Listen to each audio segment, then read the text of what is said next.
Welcome, everyone, to our weekly Torah learning of spreading more light into the world. We always like to start off with giving because how we give, that's how Hashem will give to us. Let's give generously so Hashem will give us generously. I'm going to start by putting some coins in the tzedakah box. Please join me from home. Tzedakah is also protection. We're going to start off with Psalm 20, Kapitel Chaf. The Tzemach Tzedek said, if we only knew the power of Tehillim, we would say it day and night. So we are going to be saying Tehillim for all the hostages to come home immediately, for protection of all the Chayalim and Chayalo and all the IDF. We're going to mention one name, and we're including all the names in with this name. So it's as if it's for everyone. Menachem Mendel, Ben Sarah Rella, Hashem should keep him safe and all of our brothers and sisters safe. We're also going to say Kapitel Chaf for all of our loved ones that were lost. Too many already passed away and were killed in this terrible war, but it's going to be over soon and Mashiach's on his way. But we're going to pray for their souls and for their holy souls, because they are literally tzaddikim who gave their lives for us to live freely around the world. So when we say the Tehillim today, please say it with intention for their holy souls. I'm not going to say their names. There's too many of them, unfortunately. But let's beg Hashem and let's ask Hashem and let's demand from Hashem that Mashiach must come. Ad Masai. Lam Natseach, Mizmar Lidavid Yancha, Adonai B'yam Sarah. Yisagevcha, Shem Elehe Yaakov, Yishlach Ezracha Mikaidesh. Umitzian Yisadeka, Yiskar Kol Min Chaisecha, Ve'elascha Yidash Nasela. Yitain Lacha Chil Vavevcha, Ve'chlotz Ascha Yimale. Niranana B'shua Secha, Uv'shem Eleheinu Nidgal Yimale, Adonai Kol Mishal Secha. Ata Yadaiti Ki Yashia, Adonai Mishicha Yaneu, Mishmei Kachai, B'guroi Seisha Yiminai. Ela v'racha ve'ela v'asosim v'anachnu b'shem Adonai Eloheinu naskir. Hema karu v'nafalu v'anachnu kamnu v'nisaydad. Adonai Yeshia hamelach yanenu v'yan karenu. I'm going to say some names that we should have in mind for immediate healing and prayers. Refuah Shalema for Chana Yenta Rivka Bas Shendel, Yosef ben Devorah Leah, Razel Basadas, Rafal Chaim Meir ben Simachasha, Yosef Shlomo ben Risha, Devorah Leah Bas Yafa Liba, Mercedes ben Esther. We have Gershon Leib ben Menucha and Zipporah Bas Yocheved Zisel, and we're including all the names in the Refuah Shalema, so I'm having everyone in mind. Someone once asked me, why do you start off with Tehillim? It takes so long. I personally know these people, personally know them, and they really need refuahs and yeshuas, so I'm going to mention them. So even if it takes time, it's, you never know whose prayers Hashem's going to listen to. I also do these classes in memory of my dear grandmother, Rivka Dina Bas Yosef Yehuda. I hope you're so proud. My other grandmother, Bela Bas Betzalo. My great uncle, Chaim Ber ben Betzalo, known as Chaim Dober ben Betzalo, known as Chaim Ber Wolshansky. To save a life is saving a world, and he saved many in the Soviet Union. We also dedicate this class to Sanya Zahara Bas David. She perished in a terrible fire this year, a dear friend's sister, and her neshama should have the highest aliyah. I'm also dedicating this class in memory of my dear uncle, Rabbi Lipsker, Shalom Dober ben Eliyahu Kiva. Not every giant is a gem, and not every gem is a giant, but Rabbi Lipsker was both a gem and a giant, and we miss him, so we need to bring Mashiach immediately. So we are going to be starting with a beautiful film, so give us a moment while we pull it up.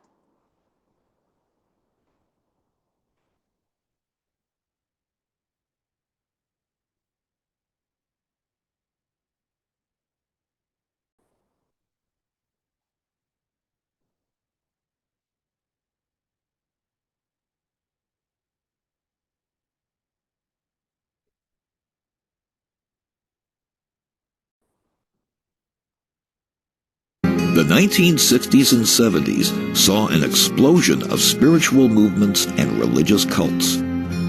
Hundreds of thousands of young men and women searching for meaning, a disproportionate number of them Jews, were unassumingly lured into idolatrous groups. Here the Rebbe addresses one of the popular trends of the time. Assuming sincerity on the part of the young seekers, the Rebbe finds the positive spark in a potentially harmful spiritual practice and offers a healthy alternative.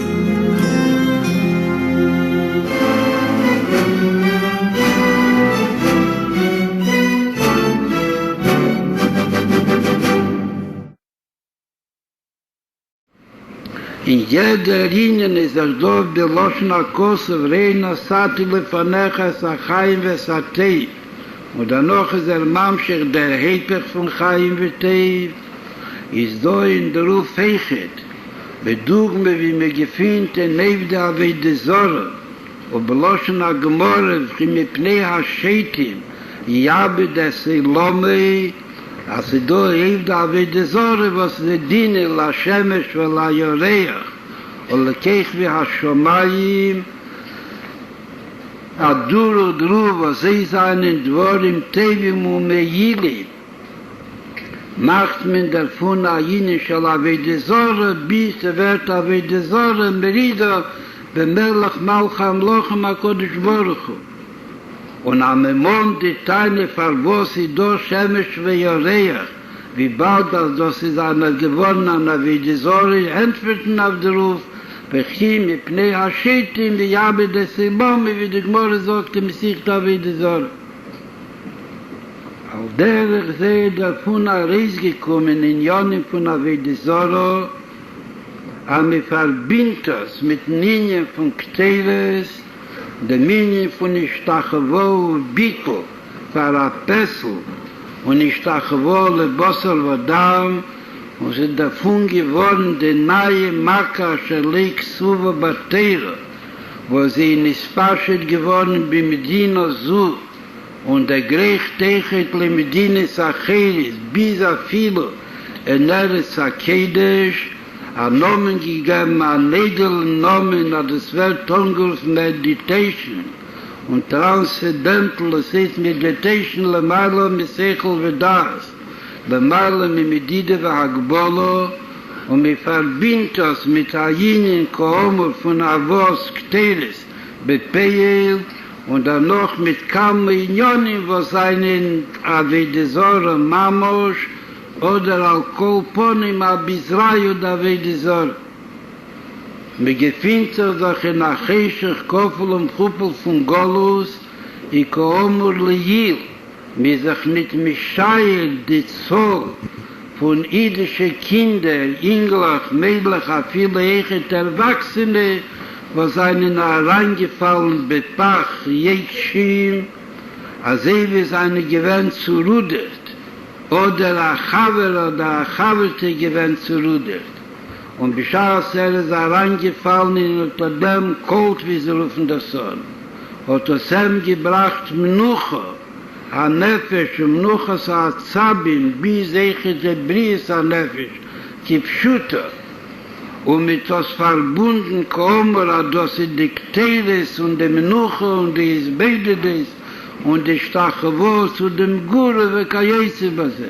Dort ist sich wegen Menschen, was darf man haben eine Refuhr, gedei sollen haben die Refuhr, das Asami sollt Machle Rachman il-Zlan, was zum allen Menschen darf man beruhigen die Nerven und beruhigen Nafsche Bichlal, wo das kann sein, darf durch den Weg, was hat Ayinen, wo das wird angerufen, jetzt der Kosher Meditation. Wie Koomur Leyil, das Bedürfnis von Shemesh ve Yoreach. Es heißt, wir sollen zu sagen, das muss sein verbunden mit Ayinen shel Avede Zorre. Das Ayinen shel Refuhe, wie man sagt es, bepeir. Die, was sollen geprüfte Heilen, in a kosher Neifen, non-Kteris, on-Pessel, on-Inyoni von Avede Zorre, viele nicht Abizrei Avede Zorre, in Druf Maslier gewählt. Dazu darf man aber haben zwei Inyonen, Komur Liyil, aber das darf man nutzen auf einen gesunden, auf einen Menschen, was nicht gesund.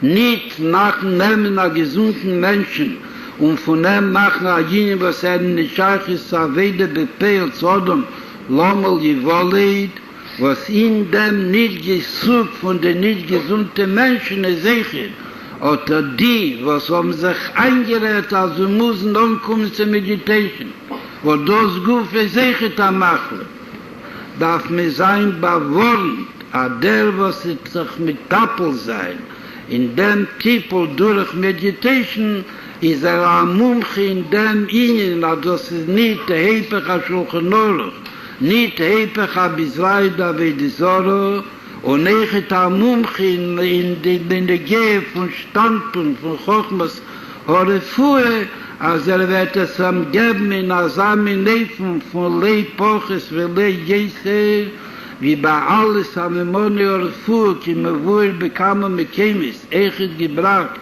in Sifre Musser, in Sifre Chsidus, als am Emoni Horefue mit Zadatzmam, das Hepech von Bris Oder. Und nicht verbinden das mit geseitigen Sachen, so da sehen, was willen, verdienen dabei Echet, da soll sein verbunden mit Lisbonenes Davken in Jonim von Rose Teire. Ist eine sichere Sache, als Lisbonenes in Kabole, Rose Teire, ist ein Dober Gottel wie noch ein. Der handelt sich aber wegen Iden, was sind hereingefallen in Abisrael und Avedisore. Und zumal im Menschen darf man sie Massel sein von dem Maimid und Masse. Und nehmen sie stellend neuen Sofim. Also sie darf Maskim sein, die Meditation wir sein in Rose Tere, wie Kajitze Base, ist Korev, Levadai, aber der größte Teil von sie wird nicht gehen dazu. Was da der Inja von Hamaise Hua Iker, also die Reifim, wo sehr Inyan ist, wo sie verbunden mit Machlis an Nefesh, oder mit Nerven, wie Kajitze Base, sie das heißt Reifistam oder Psychoanalytiker, Analyse, mit allen Nerven, wie sie werden angerufen. Ist ein Chef Kodesh, als sie sollen anheben, sich missbeine sein, und Maschlim sein sehr Idee ist, weil sie können nutzen dem Titel durch Meditation und unter dem ist Wadai Hadover, aber schaß mit das Mefarsim sein, Befen Hamassin, wird es gleich Matzel sein, und die stehen auf Parosches Droche. Is a demot is a knitode mitzis, ke me duber kam a pomim von a mummer lahachis itse. Itse do merni de inen von Litijovin. Als hat zwei Breides in a Neifen ha Kosher, oder in a Neifen bilti Kosher, is a sichere Sache, als al kol pone wird eisproben, frier in dem Neifen ha Kosher. Und bischaß sehen, als Matzliach, wird to sein in Menu Jire, welche Jasto echt Peil sein, auf die, wo seine Schöne reingefallen in dem Netz, in dem Ingen, als ich sehe Matzel sein.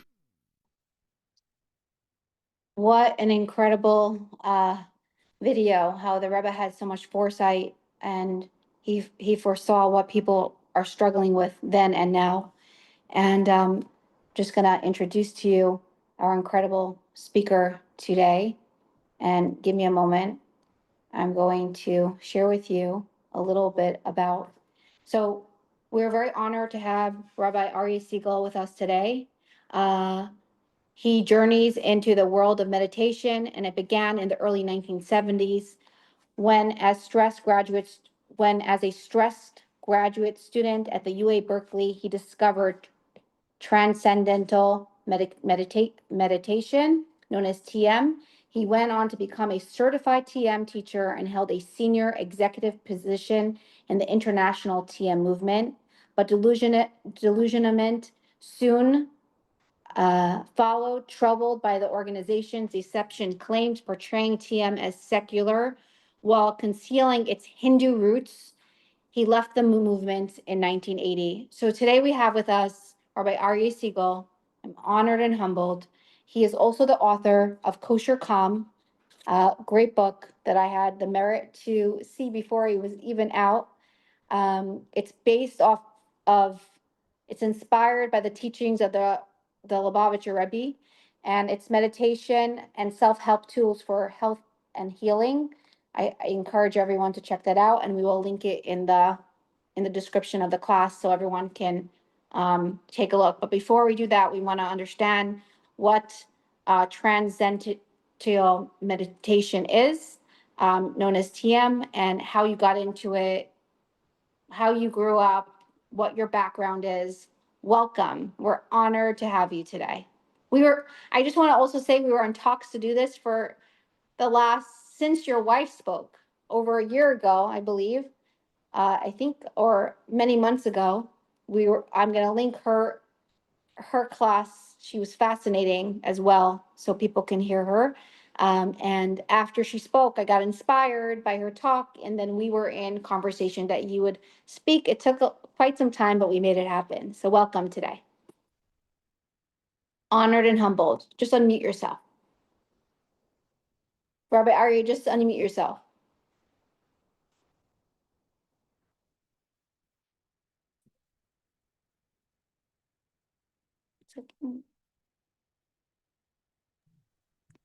Okay, I am not so technical here, but I That's should be okay. unmuted now. You can hear me? We can hear you. Okay, great. First of all, thank you very, very much for having me here. Really appreciate it. I'm in trouble because anytime my wife precedes me, I can't follow her, and it's always a mess. No matter what I do, I can't figure out how to get as good as she is, but I'll try my best. There's a lot to discuss here, and really the video that you just saw of the Rebbe deals with so much of what I've been focusing on for the last, I think it's probably 4 years or 5 years now. He gave that talk in 1978. It was first released as a Living Torah video in 2013, so however many years that is, 35 years later. And during that interim, it was basically forgotten about.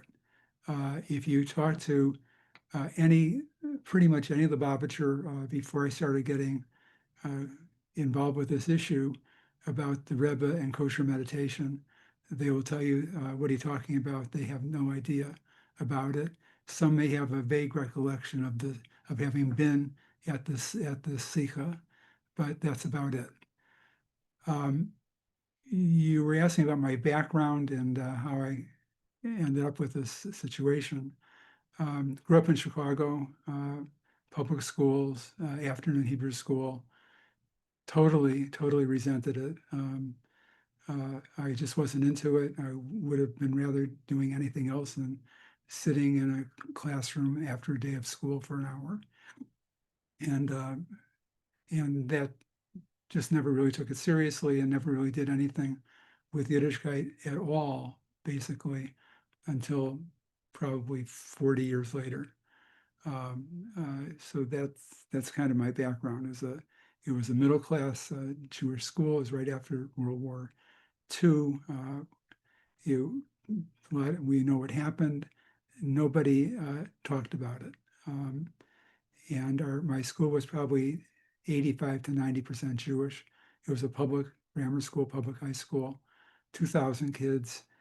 Mostly it was closed for the Jewish holidays, but you would not, I don't remember ever seeing a yarmulke, and pretty much the Hebrew education was afternoon conservative Hebrew schools.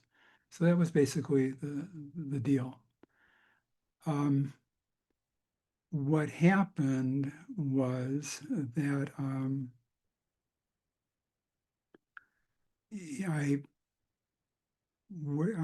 have a lot of academic background. I won't go into any of it really, but I did end up in Berkeley, not so much because I wanted to go to the University of California at Berkeley.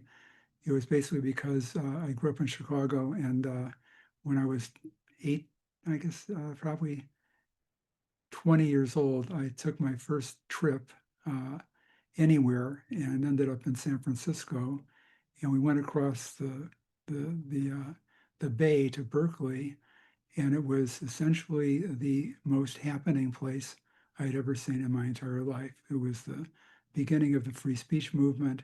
It was all the anti-Vietnam War protests. It was an extraordinarily exciting time, especially for somebody like me who had never been exposed to it. And I decided at that point, I'm going to figure out how to get back here. And then I had an opportunity to apply to graduate school. I did that, I got in, and ended up in Berkeley. And while I was there, I was dealing with a lot of stress because it was a pretty rough program. I had a new baby, new marriage, roughly new marriage, married student housing, no money, a lot of stress. A friend of mine who was an emergency room physician was in the same program. He said he started Transcendental Meditation and it helped him deal with his stress. So I said, okay, great. And I went and I learned. It cost $35. You were guaranteed not to have stress, and you would also be enlightened within 3 to 5 years or 5 to 7 years. I forgot. Would seem like a pretty good deal for $35, and I did it. Part of it, in addition to learning the meditation, which by the way worked, it helped me.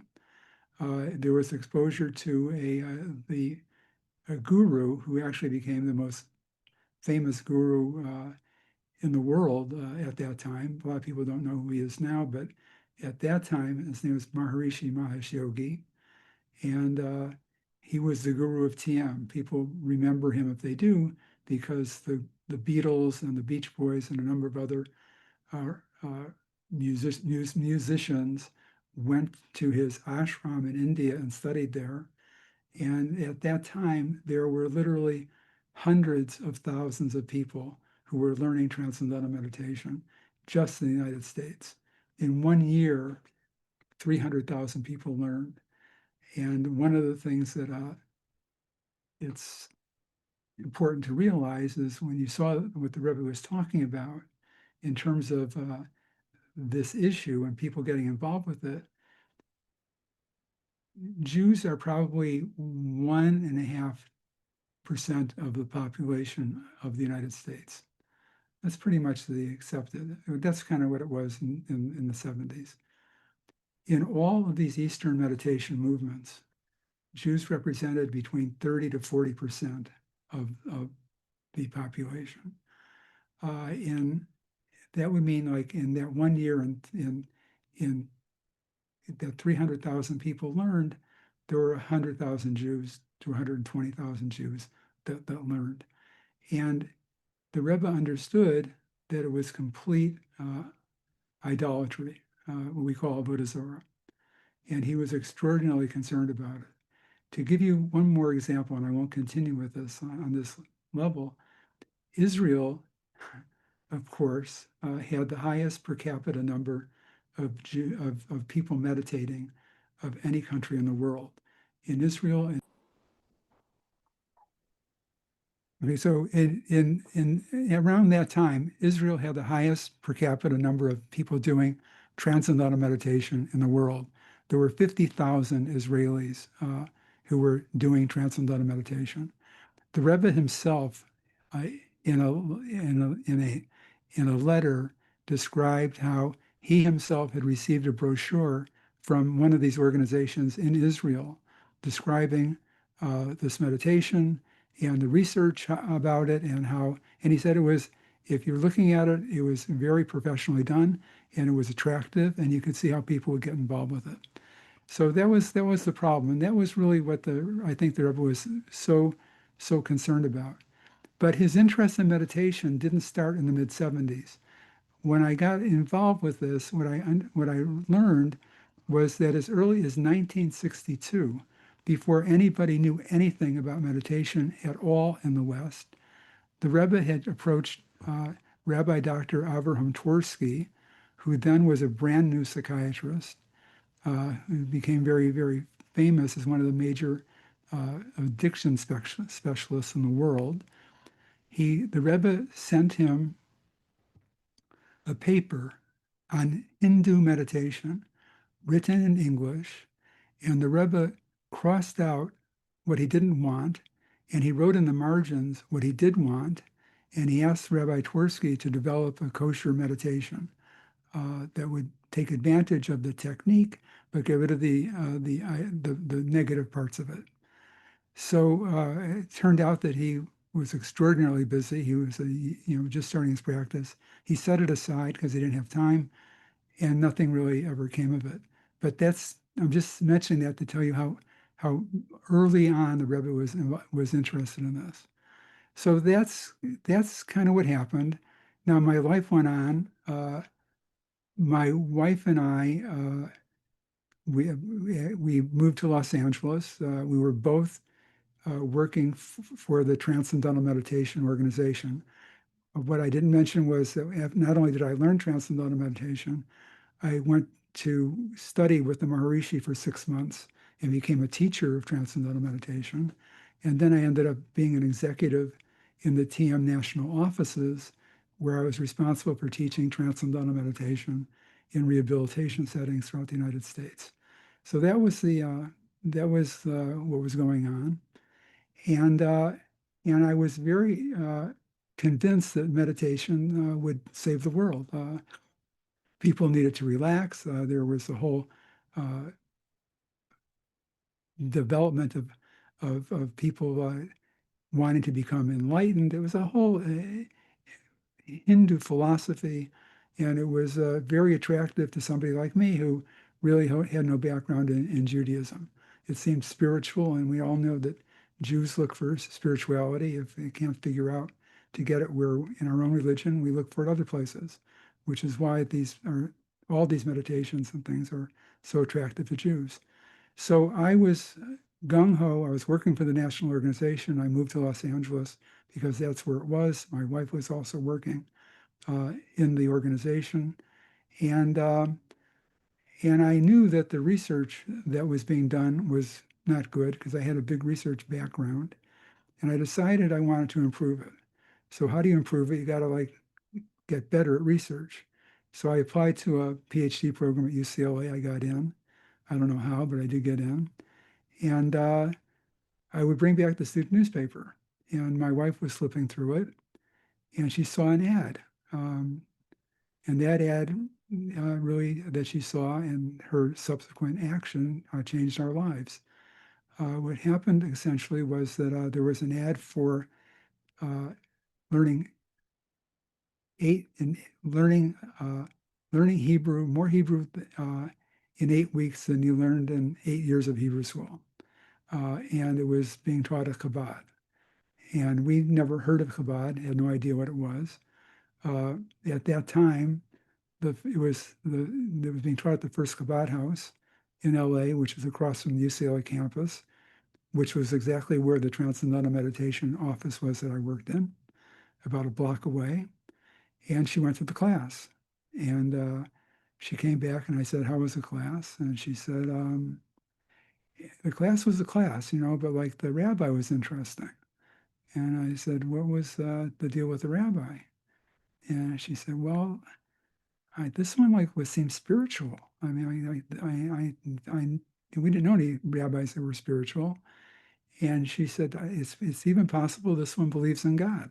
And I said, "Wow, that's really interesting." And he glommed onto her because she was spiritual. I mean, we were in this other thing, but she's a very spiritual person, and he saw that. So he said, "Well, I'd like to meet your husband." So she said, "Okay." So we set up a meeting. I think it was at the Chabad house.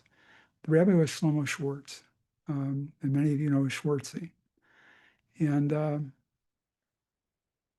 so what happened was he said, "What do you want to learn something?" I said, "Why not? Whatever." He said, "What are you learning?" He said to me. I said, "Well, I'm learning Hindu scriptures." He said, "Well, I'm also learning something." It's like, I said, "What's that?" He said, it's a book called the Tanya. So we made a deal that he would come over to my house, our house, and started off he'd get there around 11 o'clock at night, and we do a compare and contrast the Tanya with this other thing that I was learning. So the other thing I was learning lasted for about 5 minutes, and we started learning Tanya, and he would come over. I would think maybe for an hour and a half to 2 hours a night, twice a week for years, and we just learned Tanya, And as a result of that, we got more and more into Yiddishkeit. Our kids went to a Talmud Torah, the first one in LA with Rabbi Siegal, the Shalom. They were, we're talking back in like 1975, 76, 77. So it's a while ago. And now when my wife, the kids were in another Hebrew school, which was a Reform Hebrew school, and she didn't like what they were being taught. We weren't religious at the time, but she always wants whatever it is to be the truth. So when they told our kids, they came back and said that our teacher said Moses couldn't have come down the mountain with the tablets because they were too heavy. She said, okay, they're out of that. So she asked Schwartz, where should they go to school? And he said, this Rabbi Levitansky. So she goes to Rabbi Levitansky and she says to him, look, I want you to know we're going to put our kids in here, but they will never wear yarmulke. My son will never wear tzitzis. We will never keep kosher. We'll never do any of this other stuff. And he won. We lost completely. I went kicking and screaming, and she basically was she was the one who pushed the whole thing and dragged me along, and we became quite frum. What was very unusual was that as we were becoming frum, we were both still doing our Transcendental Meditation program 4 hours a day, 2 hours in the morning, 2 hours in the evening, meditating, yoga, breathing techniques, the whole story. And we continued until something happened that was totally unrelated to anything with Chabad rabbis, because nobody ever told us not that it was wrong, that we shouldn't be doing it. Nobody mentioned it to us. I don't know why. They may not have known. I have no idea. But nobody said anything. But we did quit. As what happened then was we forgot about TM. Our life went on. Our friends became all Jewish, all frum. We became very connected with the Rebbe. We were privileged to have a number of yechiduses with the Rebbe, but it was never anything to do with meditation. It was never to do with anything. It was basically we're living our lives and raising a Jewish family. And I was doing real estate at that time, and that was the story. So is that enough of an introduction? I hope so. Okay. Yeah, it's great. You're giving us a little bit of background of how you we're connecting to you on a soul level. So, okay, now let's continue the story of how you found out that this meditation wasn't kosher for you, for your soul. No one knew about it. The Rebbe knew about it, but it wasn't yet known to the world. And how did it come about for you that you started realizing that something doesn't feel right for you? Okay, so basically what happened was while we were still in the organization, there were a lot of things that were not correct. So for example, one of the things that I wanted to do was improve the research, but I soon realized that there was nobody there really interested in improving research. All they wanted the research to do was to be able to market Transcendental Meditation and sell it and make money. So that was one disappointment. Another disappointment, which we learned later, was that in Transcendental Meditation and many Eastern meditations, there's something that everybody's familiar with called a mantra. It's basically a sound that you repeat when you're meditating. Not you guys, but people. So it turns out that this organization that promotes Transcendental Meditation says that they're sounds without meaning. They don't mean anything. That's only true because they don't tell you what the meaning is. The meaning of every single mantra used in the Transcendental Meditation world and pretty much every other Eastern meditation, they're the names of Hindu deities. So basically now somebody is meditating, they're repeating the name of this Hindu deity and as you're doing it, the mind settles down, so you're at a deeper level, a more subtle level. So thought we know is more powerful at subtler levels. So people are repeating this name of this Hindu deity. at a certain point, I got an advanced technique. My advanced technique was they added a Sanskrit word to my existing mantra. The Sanskrit word they added was nama. Nama in Sanskrit means I bow down. So now my mantra, I don't know what's going on with it, but for a long time, twice a day, I am saying mentally on its very subtle levels, I bow down to this Hindu deity. So that's quite a big problem. And it's not disclosed. They just cover it up. They say their sounds are with no meaning. The other part, the other major part, is to learn the technique, you have to participate in a Hindu worship ceremony. It's called a puja. Now they tell you that it's just a way that a tradition of honoring the teachers that preserve the meditation throughout the centuries, and you're just a witness and you're not participating and whatever. But the truth of the matter is, which I also found out later, is that everybody who learns the technique is required to bring certain things to the initiation ceremony. Flowers, fresh fruit, a white cloth, and the ceremony is set up on an altar, and there's a picture of a guru. And then during that ceremony, offerings are made to the guru, and they're bowing and whatever. But the way they deal with that is they tell you that this only involves the teacher. It doesn't involve the student who's learning. The student who's learning is strictly a witness. Well, when I was doing more research, I learned that there's a concept in Hinduism called dakshina.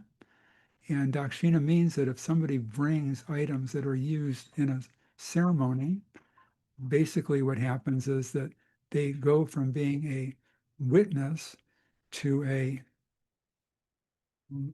they go from being a passive witness to an active participant. My wife is telling me that my voice is no good, so I'm going to just take a drink.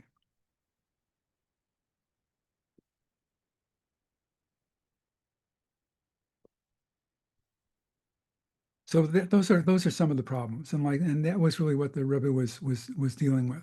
Now, remember, I had left all this behind. I wasn't even thinking about this for 35 years. All of a sudden, I'm reading a book by Chaim Miller called Turning Judaism Outward. And I'm flipping through it. It's a thick book. I'm flipping through it. And I see there's meditation. And there's a whole discussion of the Rebbe in meditation and that he was very wanting to have a kosher meditation, that he was fighting transcendental meditation and other meditations. And I didn't know anything about this. I mean, I had no idea ever that the Rebbe had any interest in this whatsoever. And then what was very, very interesting was at that time, transcendental meditation itself, which had been very quiet for decades, all of a sudden started getting very popular again.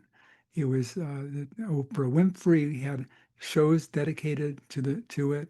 There were celebrities who were discussing it, Seinfeld, and I can't even name all of them, but like major celebrities were all of a sudden talking about transcendental meditation, how it saved their life.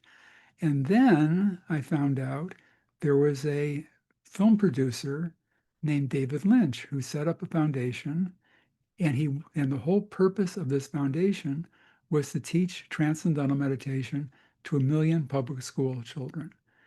And I said, uh-oh, this is not correct. And I basically just decided that I needed to do something about this. So I ended up doing about a research for a year and a half, and I wrote a book, not the book we're looking at, but this one here, called Transcendental Deception. And this book, it's behind the TM curtain, bogus science, hidden agendas, and David Lynch's campaign to push 1 million public school kids into transcendental meditation while falsely claiming it's not a religion. So that was the book. And at that point, transcendental meditation was already in public schools in New York, in Chicago, and in San Francisco and Los Angeles. And I started doing some work with some grassroots parents groups to basically help them fight it, because there were some parents in each school that realized something was going on. Chicago became very interesting because there Can I was just stuff. interrupt you for one Yeah, moment? How did yeah. they realize something was going on? The parents. Because I'll tell you, it was very it became very apparent. What was happening was the schools took the program in because they thought the kids would do better. These were inner city schools. They thought the kids would be more relaxed. They would have less crime. There would be less fighting, and all the stuff that people would want to do this for. Uh, and again, the TM organization would basically say it's not religion. It's not religious. There's no religion involved with it. And basically, the parents were very uninformed about it. Not only were they uninformed about it, but every kid that went through this ceremony was told by their teacher, don't tell anybody anything about what you learned in this, how to meditate in this initiation ceremony, and especially your parents. That was going on. This one substitute teacher saw what was going on in Chicago in an inner city school. She interviewed, I think it was 60 kids, and they all described to her what was going on. And it was bad stuff. It was bad stuff. And here's what broke the whole thing open. She contacted me. She did her research. She saw my book. I sent her a ton of books to give to other parents, and started working with her on how to really uh, inform everybody about what's going on. She went with a 14-year-old student, inner city kid, to a public meeting of the Chicago Board of Education. At that meeting, they have the board meeting, and then anybody in the community can address the entire board. Everybody has 2 minutes. So there were two of them. They got 4 minutes, her and this 14-year-old girl. Now the teacher, she talked about what was going on and what she saw. The 14-year-old girl gets up there and she says, I'd like to describe to you what happened to me when I learned this meditation. She said, a man came into my classroom and took me out. I had never seen him before. He took me down the hall to a room that had all the windows blackened out. And in the room, there was a table with a bunch of trays and things in front of it with different stuff inside the trays, like rice and I don't know what else. And there was a picture of some man that I didn't know who he was.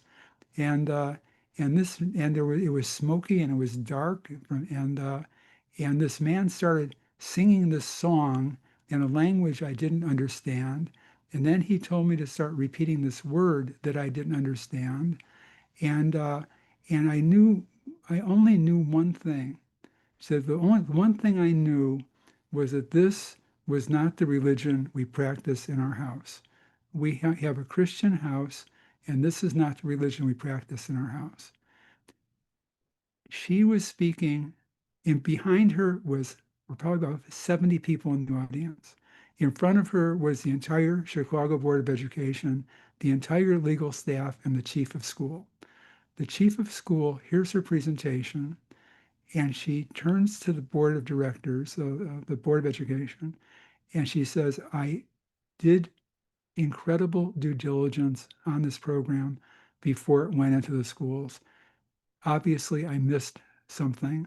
Do I have your permission to go back and re-examine it? And they gave her the okay.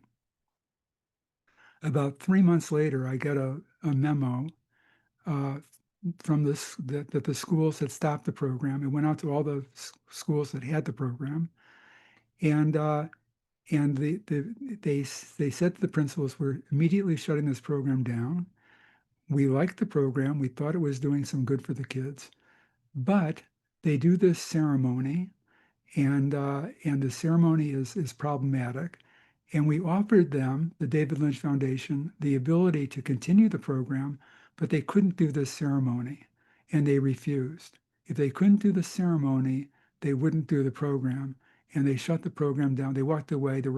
At that point, there were 3,000 kids in that program. It was being studied by the University of Chicago. There was a $2.2 million study. They walked away from everything.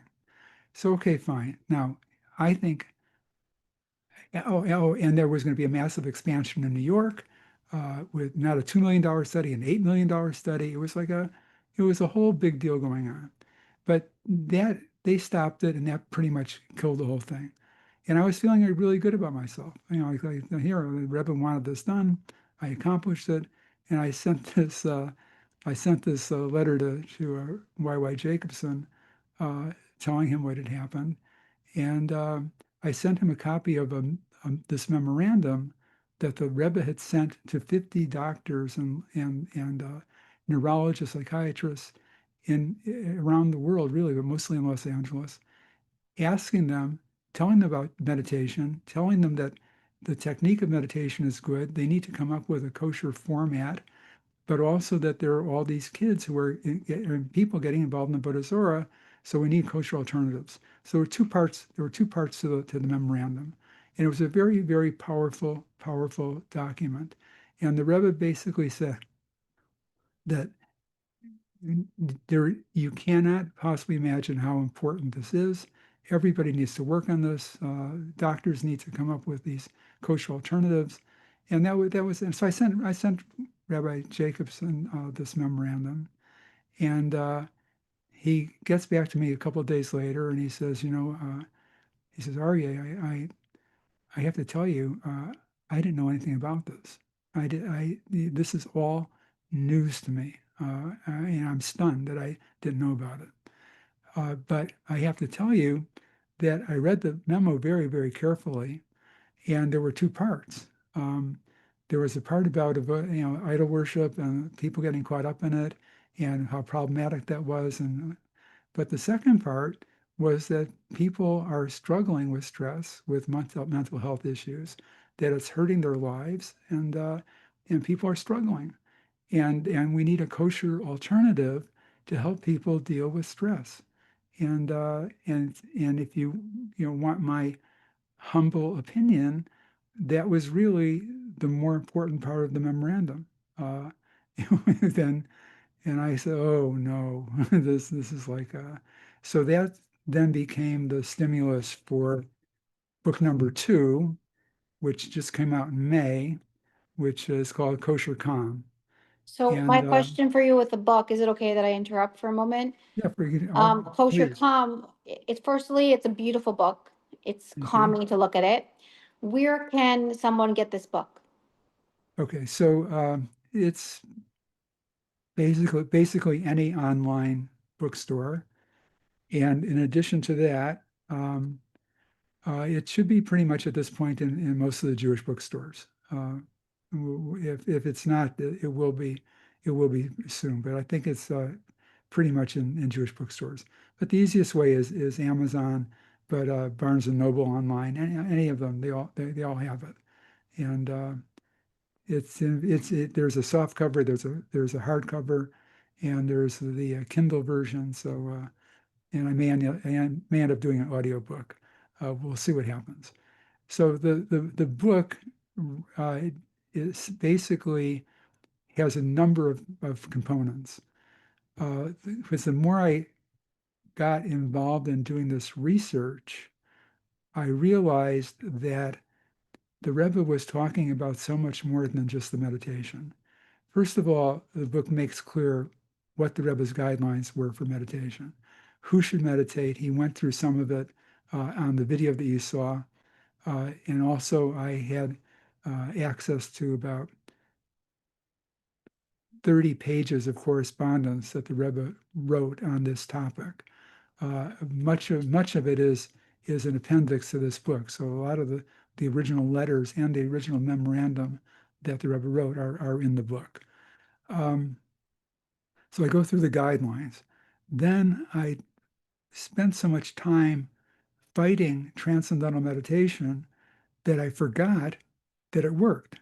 I'm just like, it was like, whoa, I mean, there's something here.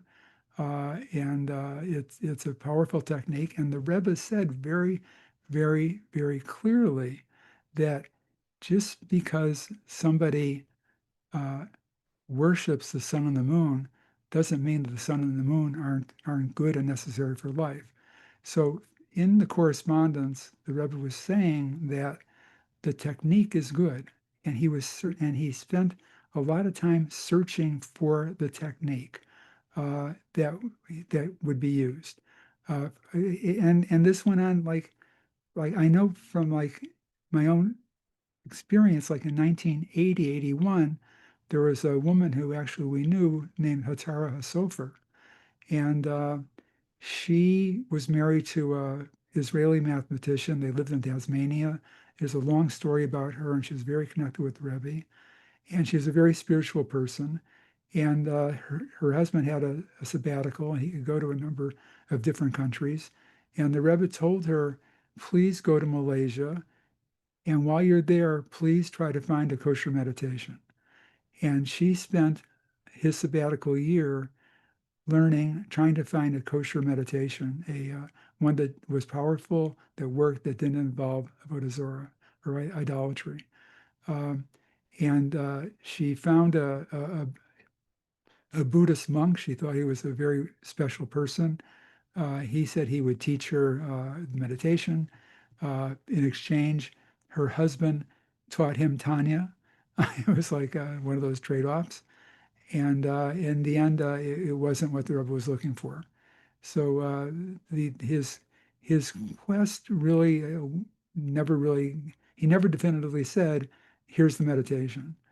So basically what I've done is I've essentially taken the technique that I'm familiar with.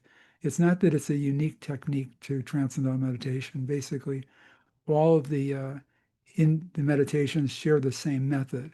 It's so simple that people just can't believe how simple it is. Essentially, the way this meditation works, I could teach it if we were in an elevator together on the fourth floor. By the time we got to the first floor, I could teach this meditation. That's how simple it is. So essentially, you pick a word. Now, I told you what their words were. In the meditation I'm teaching in the book, you pick your own word. Now I have suggestions. So like for Jewish people, you could use something like Shema, or Amuna, or Betoken, or whatever word that Shalom. You like an English word, calm, peace. It doesn't really matter. You don't want it to be too complicated. And what you do is you sit quietly for about a minute or two. You just breathe naturally. And after about a minute or two, you're with your eyes closed, you start thinking this word, the word that you've chosen. Now, and you think it without moving your tongue or lips. You're just thinking it. You're just thinking it. And you're repeating it. And you let it go, whatever rhythm it goes at. You don't try to impose anything on it. It can change. You can do whatever it wants, but you're just thinking it.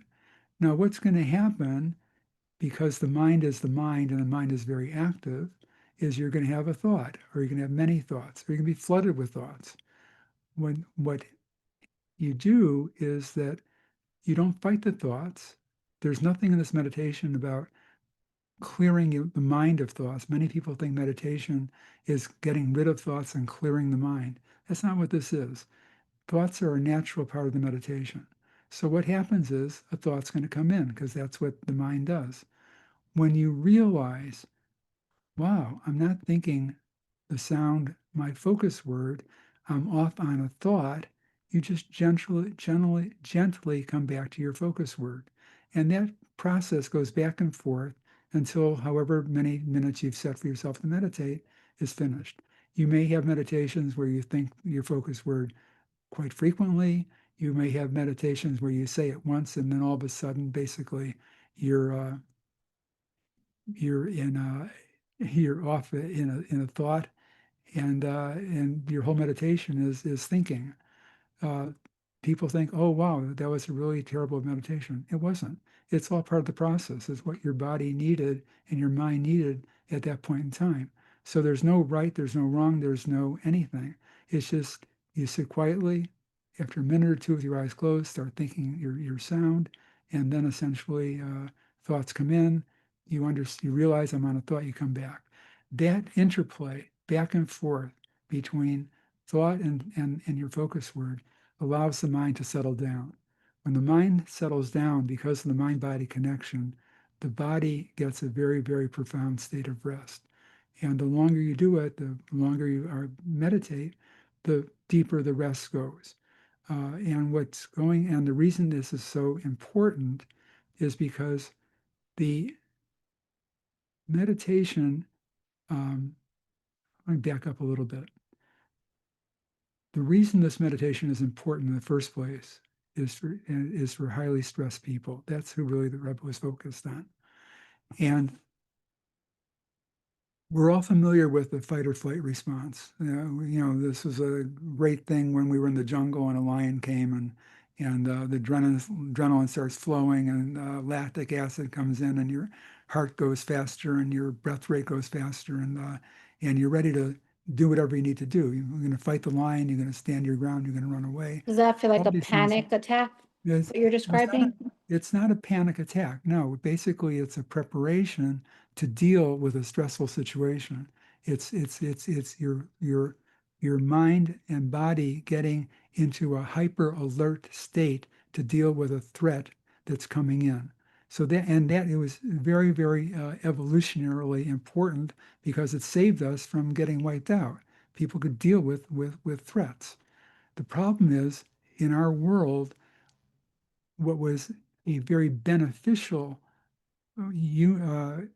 set of preparation that the body went through to deal with specific situations, we get inundated with it all the time. Every single day, we're bombarded with stressful situations. And the body keeps going into this hyper alert to try to deal with it. And it's just so frequent that the body can't continue to do it. It essentially, it gets stressed out. And basically what happens is that ultimately the body will break down at its weakest point. Maybe GI problems, maybe mental health problems, just feeling overwhelmed, depression, all the things that people spend fortunes of money on drugs for are really the result of this continual bombardment of stress. And the research has shown that something like 60 to 90% of all illness is either caused by stress or complicated by stress. So let's say that one more time. 60 to 90% of all illness is either caused by stress or complicated by stress. So now what's happening is there's all this stress going on. How do you relieve the stress? It turns out that we have a built-in antidote to stress, and that antidote is called the relaxation response.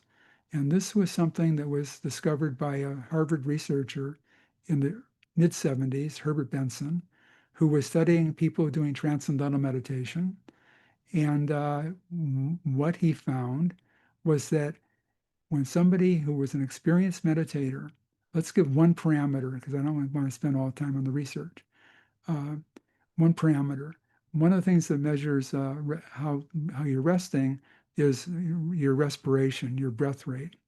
They've found that like with the average person, when they're in the deepest part of deep sleep, respiration decreases between 6 and 8 to 10%. So that's what the level of the decrease in respiration is. With experienced meditators in 3 to 7 minutes, it's not 8 to 10%, it's 12 to 20% reduction in respiration. That means that the body is getting a profound state of rest.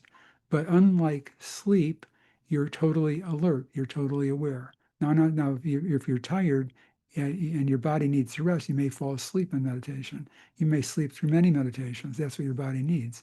But people who meditate regularly, they're getting a profound state of rest, and they're mentally alert, mentally awake. So that's and that process of deep rest is extraordinarily healing to the body. And so I go through in the book all the research on meditation and the medical conditions that has been found to be helpful for. Now, the reason I did that is because if I take a highly stressed person and I say to them, look, we're going to carve 15 to 20 minutes out of your life twice a day to do this meditation stuff. Unless they have a really, really good reason to do it, they're not going to do it. I mean, I know I wouldn't. But so the book really deals with what are the benefits of the meditation. So that's, and the book really teaches how to do the meditation. But in writing the book and being as careful as I could about how to teach meditation in a book, it's not so easy to get it down perfectly. So what I did was I did an animation. So if you go on YouTube or you go on my website, which Chaya will give you, there are two animations, So 15 minutes. I just want to say, we're gonna link this meditation and this website on the description of this class so you guys can check it out. I will also put it in the chat box now. It's a very interesting meditation. So basically you can watch this meditation animation and learn how to do it. And it's in Hebrew and it's in English. So that's there. So you can do it if you want. Now, and the book goes through all of the Rebbe's guidelines about who should do it. He was very clear it should be like a prescription. You do it as long as you need it. Don't overdo it. And that's all in the book. What was fascinating to me, and I don't know why it was, because I should have realized it because we're dealing with the Rebbe. He wasn't just dealing with meditation. The things that we take for granted that he said, or not take for granted, but the things that he said, he was saying things that, like, early on, that psychology has just begun to catch up with. So, for example, when he said, "Trach good, design good, think good, it will be good," he was talking about cognitive behavioral therapy. That's the crux of cognitive behavioral therapy, is thinking good and it will be good. People catastrophize, and the whole point of cognitive behavioral therapy is helping people understand that there's different alternatives to the way they're viewing the world and what's going on in their life. So he talked about that. He talked about the power of belief and Muna, these things that are, what I believe strongly that what the Rebbe was doing was giving us a way to allow our minds to settle down and to start a healing process. I think we're just beginning to understand the power of the mind in healing. I think Benson had a very, very important role in doing that. There's a whole institute that he created. There's over 100 studies. The problem with Benson, and I honestly think the Rebbe saw this coming, because if you look at Benson's technique, Benson came out with a technique that mimicked TM, but he didn't use their mantras, they didn't use their sounds, they didn't use their initiation ceremonies, and he got the same physiological signature as the meditators that he was studying, the TM people. So I would have thought at that time the Rebbe would have gone for that technique. And Okay, the can Rebbe I just said, interrupt you for one yeah, moment? Something that yeah, you just shared about Benson's technique. What was his full name? Herbert Benson. Herbert Benson. Okay, Herbert thank you. Benson. Yeah. And his book is called The Relaxation Response. And that book in 1975 sold 4 million copies. It was a #1 New York Times bestseller for probably 18 weeks. It really, really set the whole issue of mind-body medicine on fire. It took a while, but essentially people now understand the mind's role in all of this and the power of it. So Benson was he's actually known as the father of mind-body medicine. So Benson was extraordinary. He had a big role in this. But the Rebbe, it seemed to me, as I was doing my research on what's going on, why didn't the Rebbe pick up on this? What I realized was that Benson was only looking at ways of triggering this relaxation response, and it wasn't just meditation. So if you go on his his institute online, which I do not recommend that you do. Anything that will trigger this response, he's fully in favor of it. So like Tai Chi and yoga and mindfulness and all these things are they fill his website. So maybe the Rebbe saw that this was going to happen, and why that's why he didn't want his technique. I don't know. Okay, so But question, you just mentioned yoga. Is is that problematic? you want the short answer? Short, yeah, Short answer is yes. the long answer. The longer answer is that there's a number of issues. The first of all, when I talk about the yoga uh, or mindfulness or other meditations, uh, there has to be recognition that with yoga, for example, there's probably upwards of 2 to 3 million Jewish people doing yoga. And there are some very, very serious issues with it. So the point is not for me to come here and say, don't do it, don't do it, don't do it. The thing for me to do is to say, look, these are the issues, and here's how you can practice it, but do it in a way that is halakhically aligned. What That are not, the what are the issues with yoga? so I have 3 chapters in my book on yoga, Okay, mindfulness. so just in short, for those that So aren't reading your basically, book. I'm just mentioning that I deal with all 3 of these things. Yoga, the people go like namaste. Okay, namaste basically means I'm bowing to you. Jews don't bow to anybody, so that's one thing, and that's a Hindu. It's a Hindu kind of prayer recognition.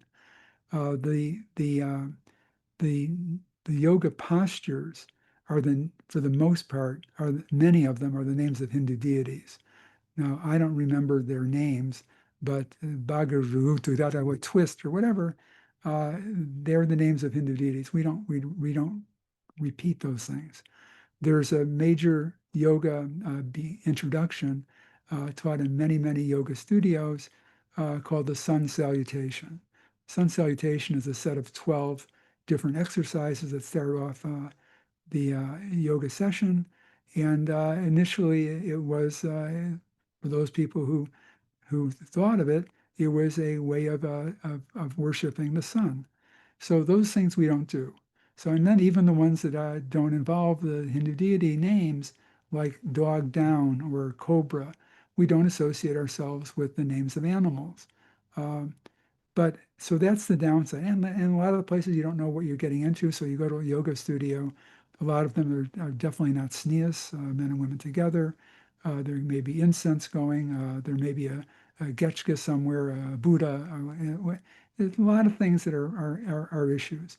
So you can get rid of a lot of that stuff. And basically, if you have a Jewish teacher who doesn't use those terms, and you look at it as like stretching or whatever, you don't need you can get the benefit of the exercise without involving yourself in the other aspects of it.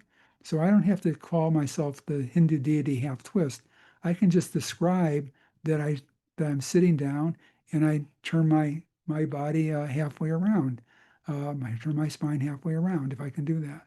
Okay, Or so I I don't have a have to. question. So Let me just they, finish this. I don't have okay, to say uh, the cobra position. I can just say you get on the floor and you raise your chest and your head to the ceiling. So you can do and get the exact benefit without involving yourself in those issues. So that's what goes on. Yeah. okay, so let's say you have a yoga teacher who's using these terms, you're in their class, is that a problem if you're not connecting to those terms and you say to yourself, I'm going to be doing a triangle instead of using the term downward dog? Like there's also like a lot of yoga um instructors online. So the question is it a problem to tap into those yoga meditations and practices if they are using those terms? What I hear you saying is that intention is a big thing. And if you don't have the intention to associate with it, but you're just hearing these names, but you're doing your own thing, is that okay? Is that what you're saying? Kaya, I are muted you myself. Sorry. Yeah, that's what I'm saying. okay? So uh, that's a problem. Intention. We there's a lot of things that we do in our religion where intention simply doesn't matter. And I'll give you an example. Somebody walking down the street and they drop a $5 bill out of their pants pocket and they have no idea that they dropped a $5 bill. Somebody walks along, they pick up the $5 bill and they put it in their pocket. The person who dropped the $5 bill has no idea what they did, but they get credit for a mitzvah. That's there was no intention. There's a lot of things there are ways of that are worshiping deities that you would think are like completely disgusting, and that you're really you're putting the deity down. But if you go through the way that is actually worshipped, you are participating, God forbid, in something that's not good. So I'm just saying you've got to be very careful with intention.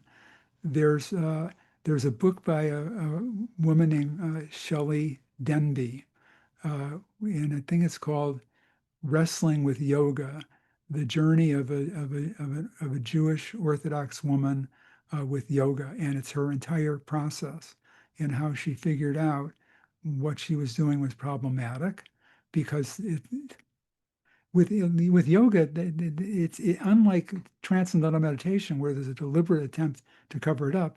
The yoga people are pretty open about it. It's not them; they know what they're doing, and they're just doing their thing. It's people who want to take advantage of it to be in the yoga classes who start making excuses for it, and that becomes more of an issue. But people have to decide for themselves what's going on. And I think there's stuff in my book that would be helpful, but I think Shelley Denby's book would be really, really beneficial for people. And you should know that every time the Rebbe mentions the word transcendental meditation and yoga, it's all together. It's transcendental meditation, yoga as being idolatrous practices. So if you can figure out how to just do it in terms of the stretches and not calling it by those names, I think you have the best of both worlds. So yeah, there's problems there. Okay. Is it okay if I ask you a couple of questions You now? can ask me anything you want. There's questions coming in. Okay. I think before we do the questions, we're going to do a roll call. That works. Just going to take a little break. You could take a drink. We're going to do a roll call. Every single week, we do a special roll call, and copying is the best form of flattery. Saw it at the Kinnos HaShluchim and Shluchos every year with Rabbi Kolarski. So we're going to honor his memory. This class gets picked up around the whole world, which is so fabulous. And I was asked to mention that we have that tunes in on different time zones, South Africa and Eretz Israel, Israel. So I'm going to go ahead and just say where everyone is from, and then we're going to continue. So today we have Melbourne, Australia. We have with us Miami, Florida. We have with us Crown Heights. We have with us LA, California. We have Montreal. We have North Carolina. We have Baltimore. We have State College, PA. We have Staten Island. We have Boca Raton, Florida. We have Mexico City. We have Brooklyn Heights. We have Needham, Massachusetts. We have Fort Lauderdale, Florida. And I'll check the chat if there's any more. And also Mexico. So, and probably many more places tuning in after. So it's an honor and a privilege to have you all tuning in. Thank you so much for that. And we'll do our thank yous at the very end. So now we're going to go to the questions. So firstly, you said you wrote your first book. If you can hold it up for us while I ask the question. Okay, and it's could you just say the title again or just hold it up? Yeah, it's Transcendental Deception. Has a long Okay. title. Behind the TM Curtain. bogus science, hidden agendas, and David Lynch, that's the producer, campaign to push 1 million public school kids into transcendental meditation while falsely claiming it's not a religion. Now, let me tell you a couple things about that, which are really interesting. Okay. I've really felt that I've had the Rebbe on my shoulders this whole time, and so what happened was we got the TM out of the public schools. It was finished. I get a call or a email from a lawyer. He says, we're suing the Transcendental Meditation program for their program in the Chicago schools. I said, the program's over. He said, yeah, but there were kids in it, and they shouldn't have exposed them to these violations of church and state, and we're suing. We'd like you to be our expert witness. So I said, great, fine, I'm your expert witness. I wrote a expert witness statement. I went through all the different things that TM wants hidden because I knew all of them, and he sued. And basically, what happened was there were 3 federal lawsuits for 3 kids. One ended up with $150,000. Another one ended up with about $125,000. Another one ended up with about $150,000. But, and this is the big but, miracle of miracles, the federal judge allowed this little legal group of 3 lawyers, 2 of them part-time, to get this certified as a class action lawsuit. And this, in May, they just settled for $2.6 million. And we ended up with 710 kids in Chicago who were part of the class, and each one of them will probably get between $3,000 and $5,000 because they were in this program 2.5, 3 years ago. So, and what that did was, apart from the monetary part of it, they will never be able to get insurance to go into a public school again. So that was like really a tremendous outcome. So along the way, so here's a couple Rebbe stories. One of the things that happened was they, this is a totally Christian law firm. I mean, really, really, really Christian. So I would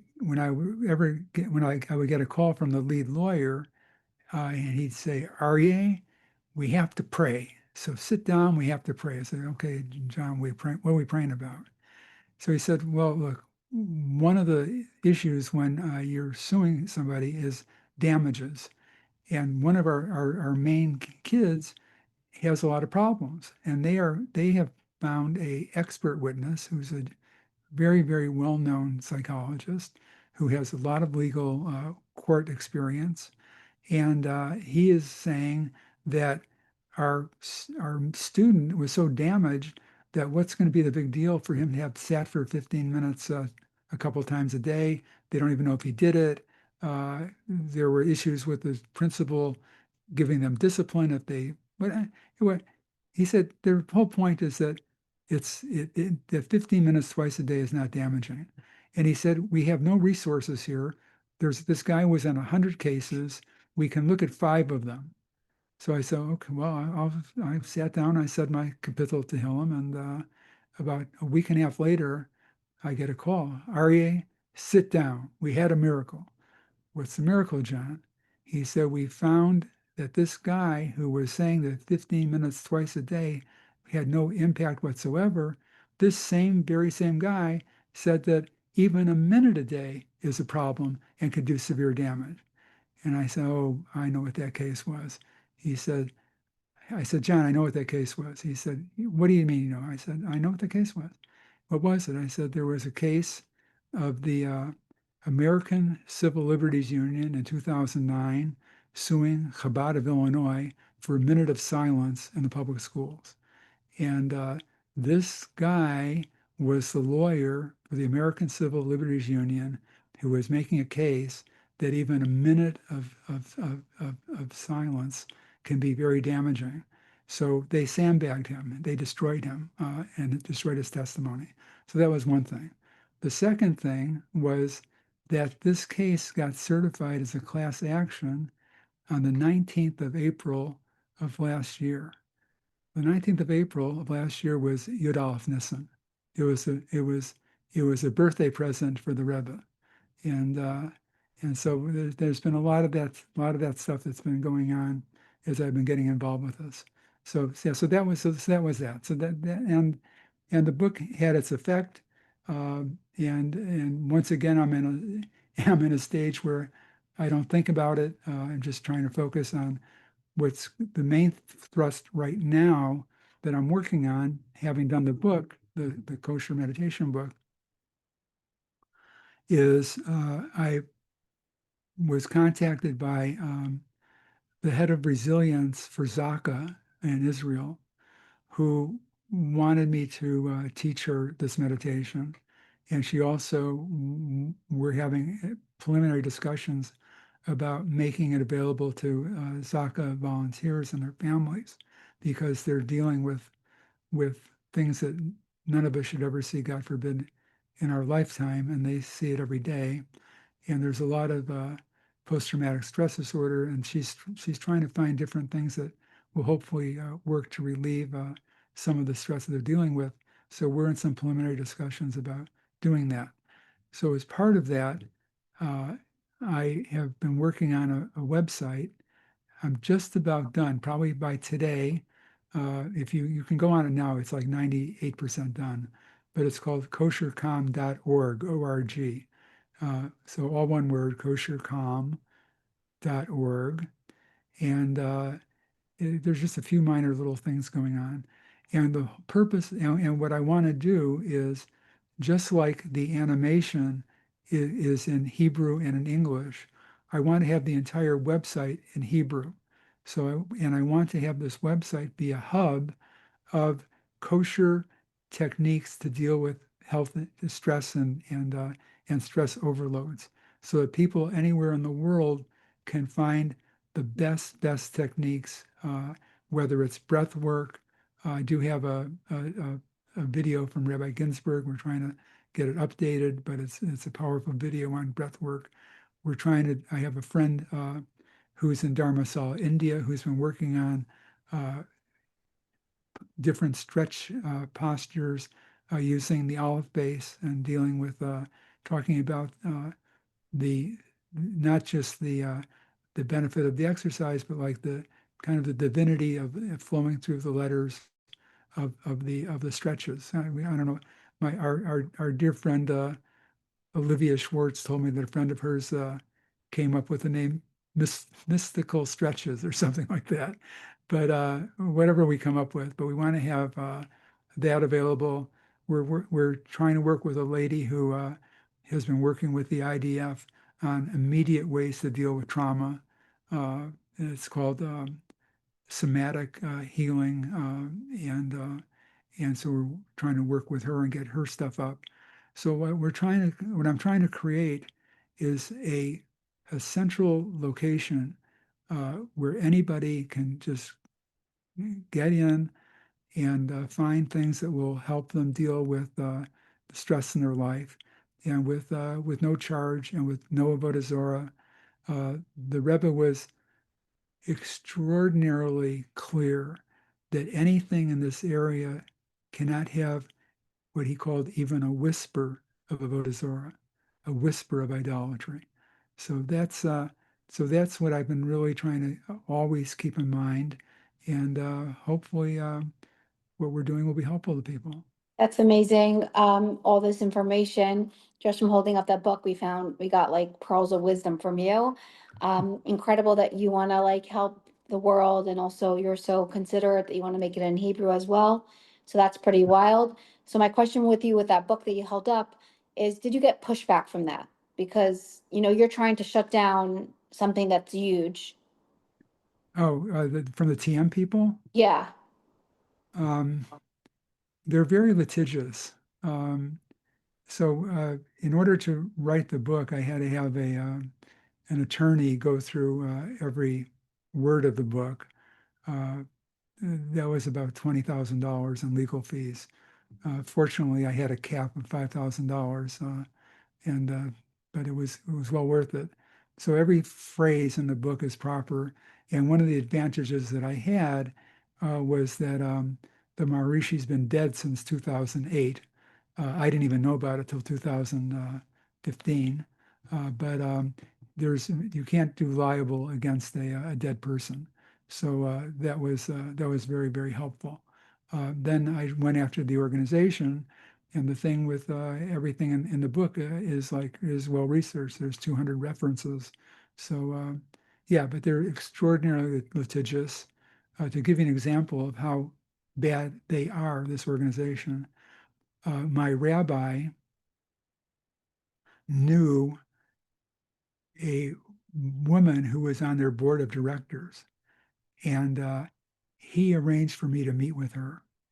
And she met with me because she said, I know who you are, and I wanted to see who you are because I don't understand how you could be so against something that does such good for so many people. So I said, well, let me tell you about myself. And she said, well, we already know about you. And I said, that's interesting. How do you know about me? She said, well, when we heard that you were writing this book, we had a private investigator investigate your life. So we have a whole report. And we hired a top psychiatrist in Washington, D.C. to do a psychosocial profile of you.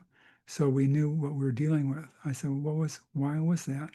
She said, well, because we couldn't understand why would somebody put so much time and effort into doing something like this that's so helpful to people.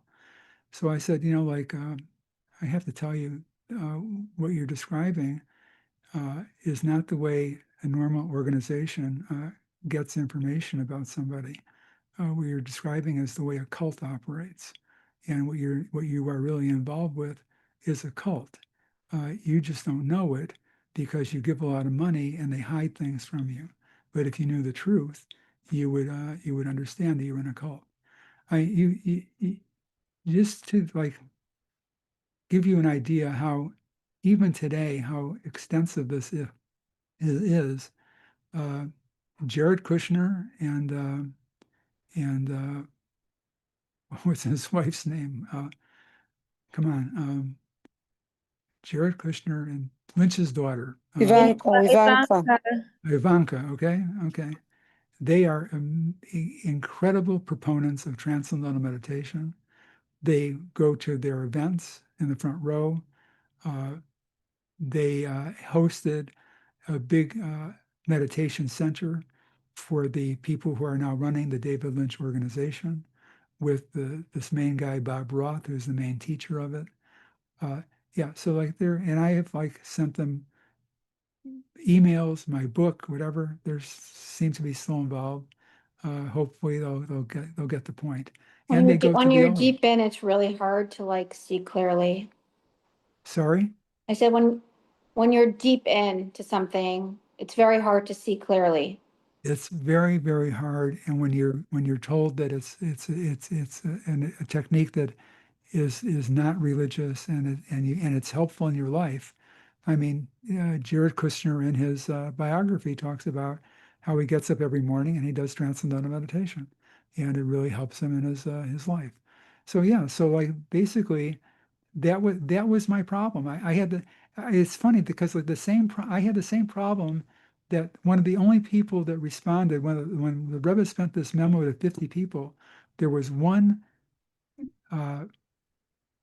psychologist, Yehuda Landis from Palo Alto, who's developed really went to try to help the Rebbe set up a kosher meditation. The Rebbe was putting in seed money to set up a meditation clinic to teach kosher meditation. You cannot imagine how involved the Rebbe was in this. And this Rabbi Landis, his son wrote an article that was in it was kind of a Jewish journal kind of thing. And he was talking about his father's process. He said when his father got this letter, this memo from the Rebbe, he was shocked. He said, because he was a Freudian psychologist, and he thought meditation was absolutely, totally, completely worthless.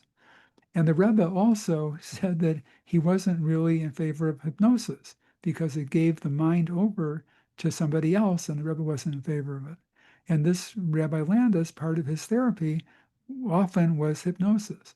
So he was like, he said he had to spend several weeks realigning his entire psyche to realize that meditation could be beneficial because he completely thought it was worthwhile and cultish. So that was it was all for hippies. So I actually had the same experience. I am now fighting meditation hook, line, and sinker. It took me a while to like switch back and say the technique can be helpful to people. The technique works, but you don't need all the other stuff around it for the technique to work. And that's what the Rebbe was talking about. He was saying the technique is what's the issue. And to understand how extraordinary the Rebbe was, in the mid-70s, I told you what was going on in Israel.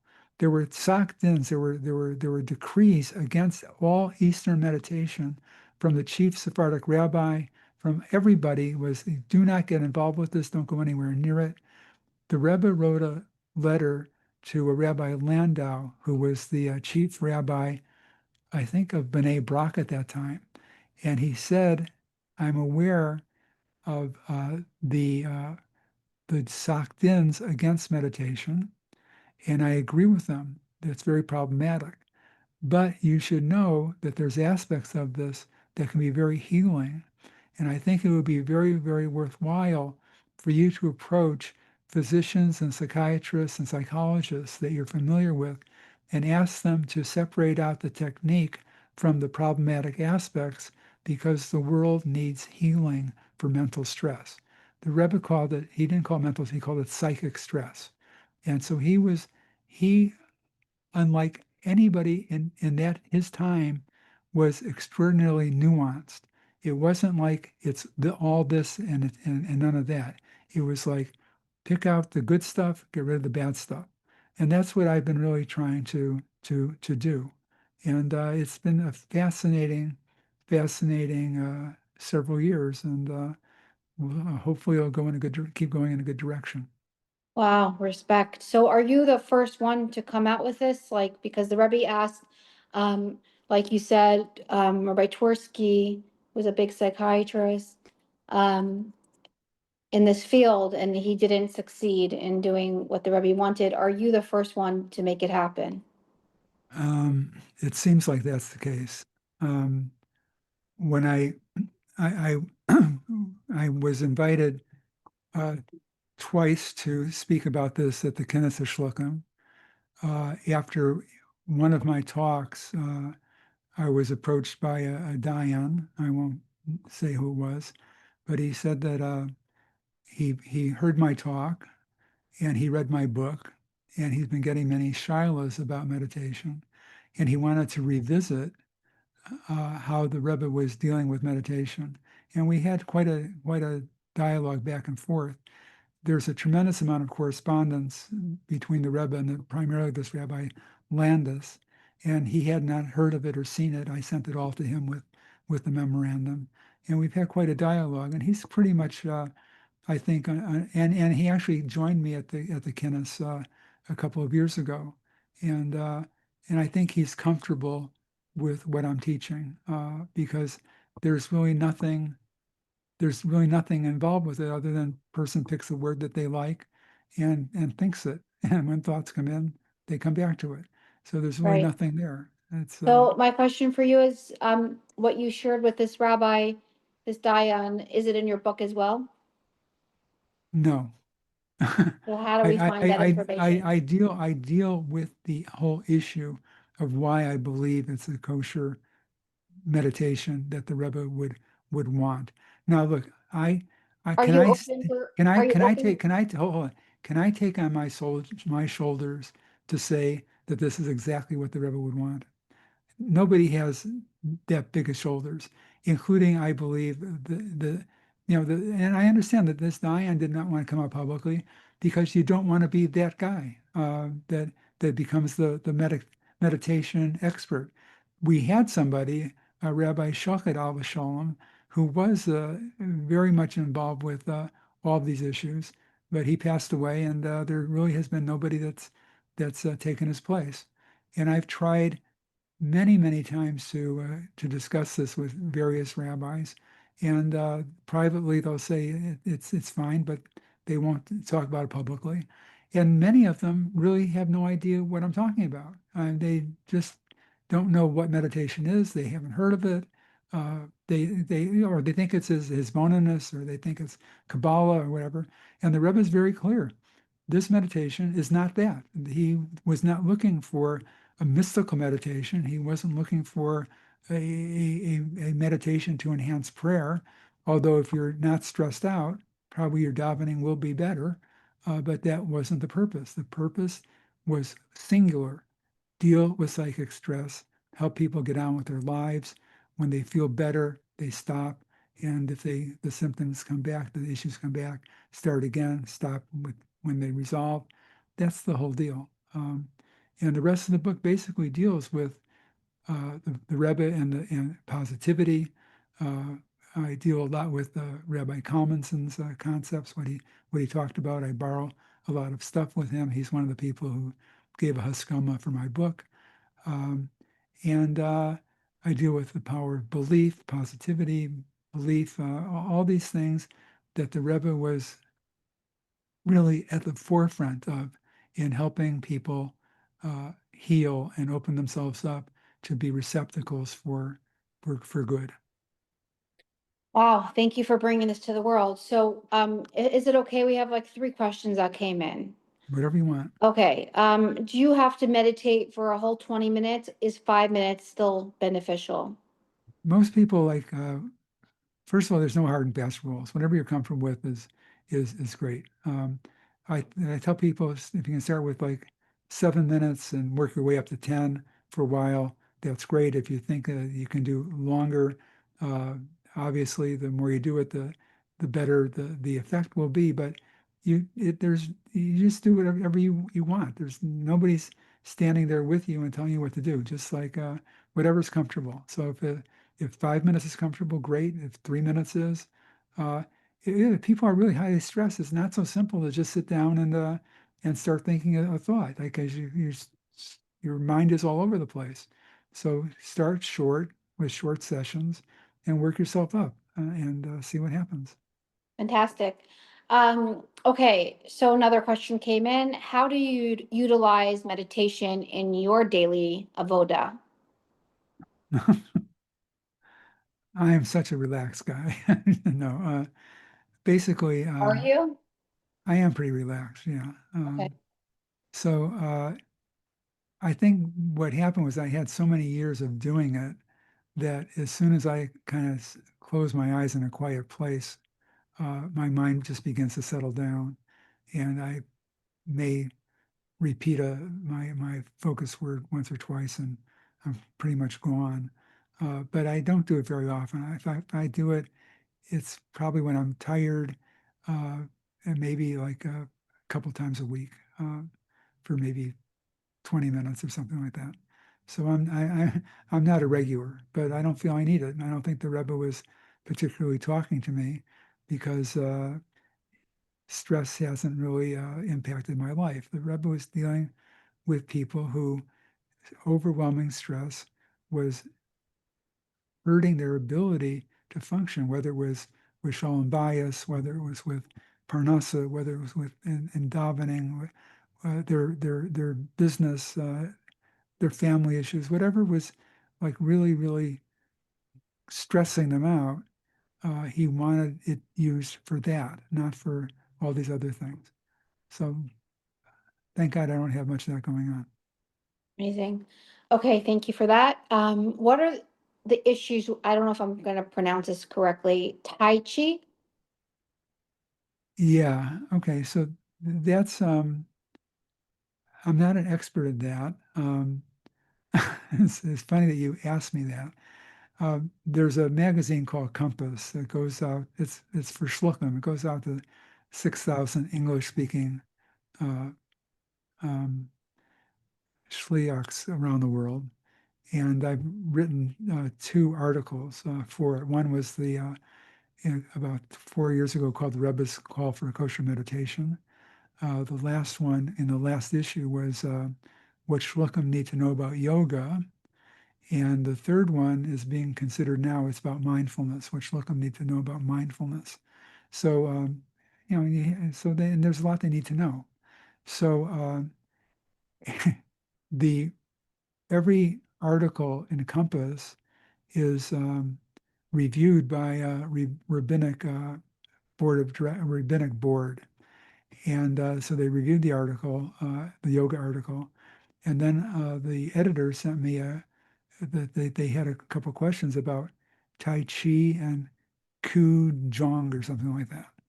And she wanted to know what I knew about it. And the truth is, fortunately, thank God I didn't know very much about them. So, but I did some research and I sent her back a brief article about it. And essentially, it's kind of like not so great for Jews to do. That's essentially because it's not that the exercises, again, the exercises, the stretching are not the issue. The issue is the origins, the source, and once people start getting involved with the people who teach it, those people are very, very often interested in bringing you more into that culture, the fold of that technique, and that is generally speaking something that a frum Jew should not be involved with. So yeah, Okay. so it's problematic. Thank you. Okay, someone just wrote a comment. The more you hear stories of the Rebbe's impact on the world, the more we don't really know the greatest and impact the Rebbe did for the benefit of humanity. True story.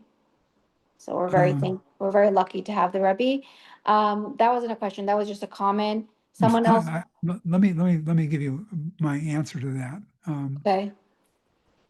I was at a Farbrengen about 4 or 5 years ago, and Rabbi Bobomilsky walked into the Brangen. He was looking for somebody, and he sat down, and a friend of mine was speaking, and he said, I've been connected to the Rebbe for however many years it was, probably at that point 15 years, and he said, I never met the Rebbe, I never saw the Rebbe physically, and he was really bemoaning that was the situation.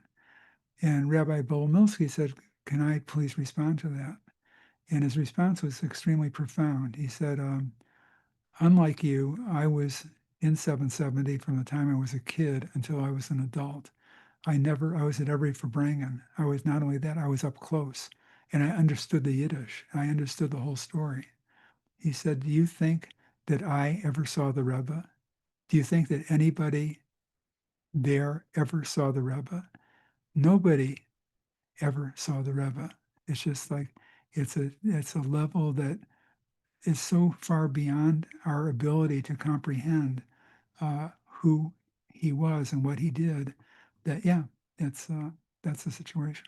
Right, So and what he continues to do. That's it. Okay, one more thing. This was wonderful and so important. Thank you, Rabbi Siegel and Chaya. Once again, you are incredible. Oh, that was sweet. Okay, one more thing okay, someone asked, we just have time for one more thing. So I'll just mention 2 more things that came in, 2 more comments. Do you offer classes? No. Maybe after today. No. Basically, what I'm trying to do is focus everything on the website to make it available so people can do it. If people really want to, if they try it and they are having issues with it or have specific questions, I'm happy to Are take they those. able to reach out to you, like Yeah, connect? for sure. Yeah, on my website there's contact information, and I'm happy to respond to emails, phone calls, whatever somebody might be struggling with or interested in finding out about, happy to do that. But to set up classes, that's not what I'm doing. Okay. Another question another comment that came in, and it was said that there was a kosher meditation group in 1980 in New York City after the Rebbe spoke about it. Are you familiar with that? Yeah, very much so. This was this Rabbi Landis, who I mentioned, was with Seymour Rosenbaum, I believe his name was. And they were very, very much involved in setting up like a kosher meditation center. And as I said, the Rebbe was interested in providing the seed money for it. And they ultimately realized that it would take too long to get going, and it wouldn't have the impact, and it would be too expensive. So the Rebbe dropped that idea after a tremendous investment of time and energy into the idea.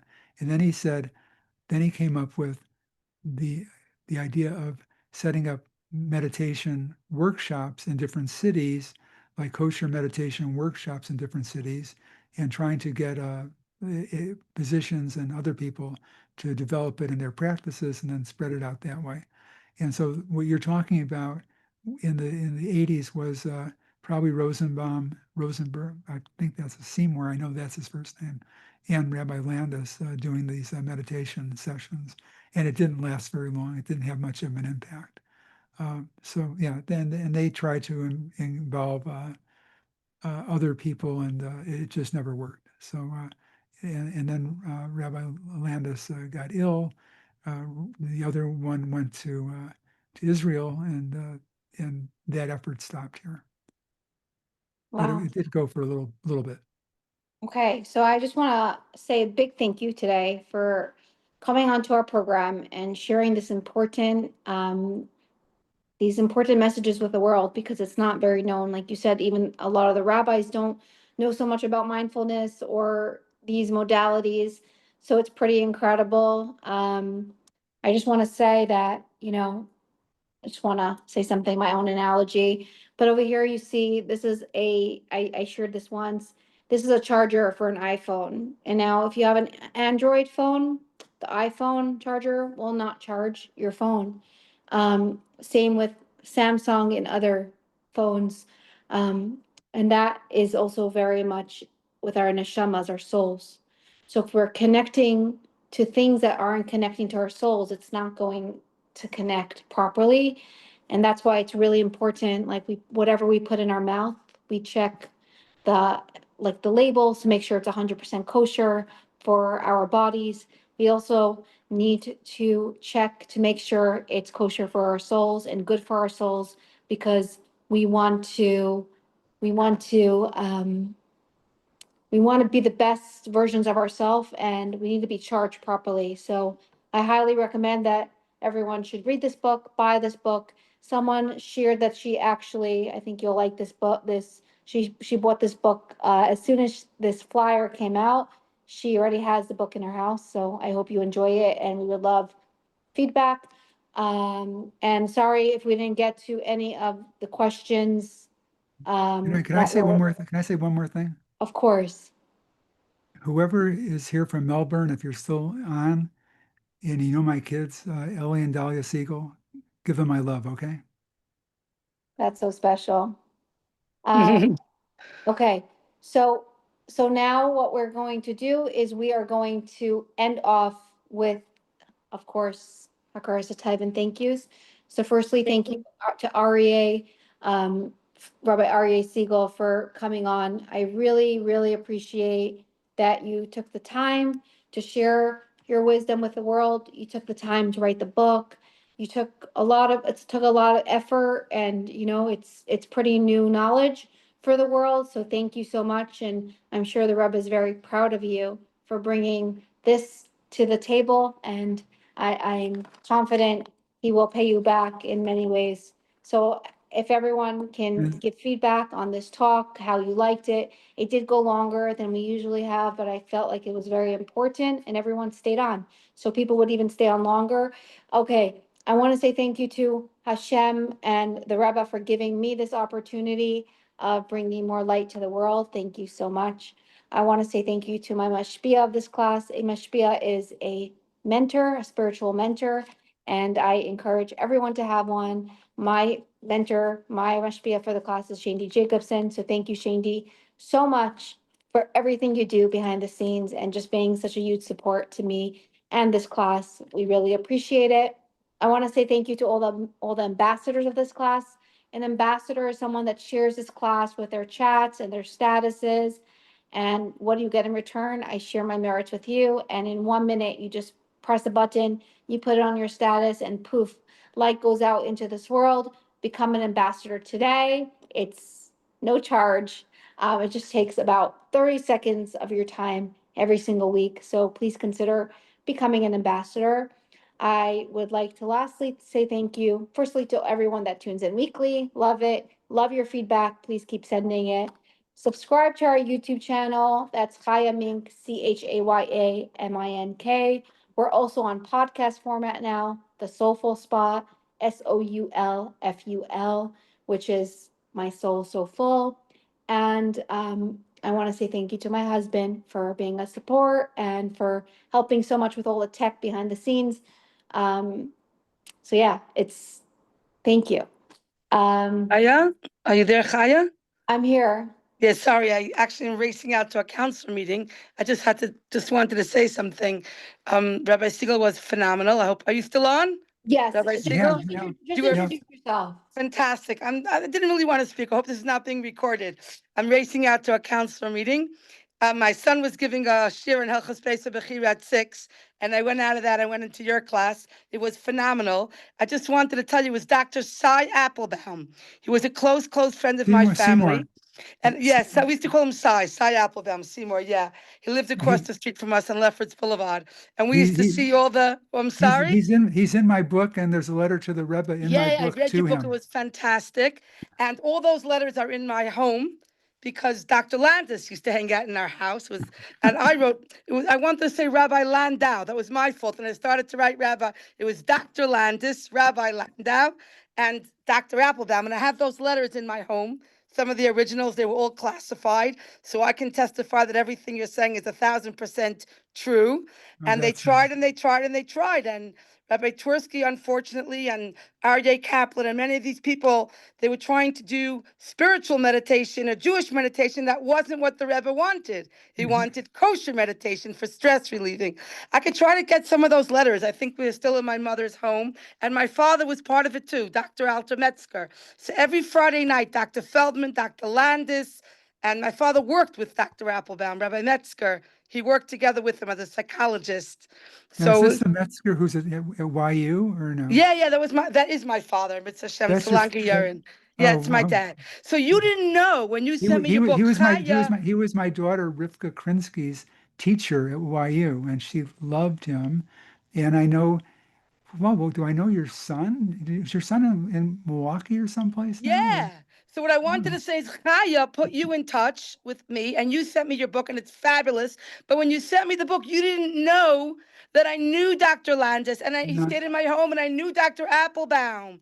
He was a psychiatrist who lived in Kew Gardens on Lefferts Boulevard, and I used to see the bus go up and down Metropolitan Avenue with these Hasidim coming off, and I was like, what are they doing in Queens? They were going to the psychiatrist. That's what they were doing there. What a small world. So anyway, I didn't want to interrupt, but it was this is- fabulous. Thank you What? so much. I should have had you write a Haskama. Are you kidding? You have my Eskama. It's never too Anyway, late. take care. Thank you. This is Thank Tova. you. She is a shlucha in Mexico City. Fine, it's fine. And we're humbled and honored that you shared that with us because you're a big advocate for kosher healing and doing it the right way because we all need to heal. And in order for Mashiach to come, we have to heal. And what is There that? are also teas now, teas that are blended with intent. And I actually, Rabbi Siegel, I called the OU to ask about this because I bought a yoga tea, yogi teas. They're great. And on it said blended with intent, whatever it was. So I called the rabbi to ask what that means because we spoke about like with ayahuasca and all these teas that are blended with intent. They could be huge problems too. So that one was okay. The yogi was okay because it's Okay. not, but it used to belong to a yoga organization. Wow, Anyway, I'm thank you. sorry about that. Please don't be sorry. Thank you for sharing. We would love to have you come and share one day with us very soon. You'll let me know when you're ready.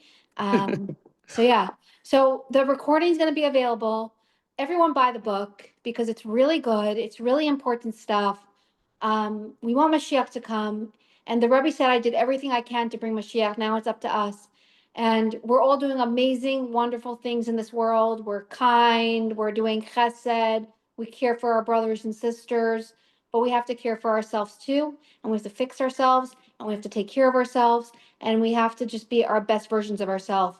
So if any of this spoke to you, buy the book and or just listen to the recording and listen on the recording. There's going to be the meditation, the kosher meditation. There's going to be, I'm going to repeat it because someone posted in the chat box. There will be on the recording the website and all the information that you need to know.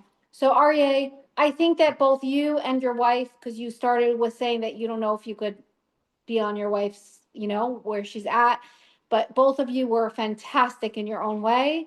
So I'm very humbled that we got you as well. We'll post your wife sharing her story and her beginning and her connection to the Rebbe on the recording as well, so you can listen to it. So Aryeh, everyone, thank you very much for you're this. Really appreciate welcome. it. The Be Soulful well. Spot got inspired by this mug. How's your soul doing? Also, my uncle, Rabbi Lipsker, would always ask me that. So anyways, God bless you, everybody. We'll see you next week. Thank you Okay. so much. Bye-bye. Send feedback and please consider becoming an ambassador. Have a wonderful evening.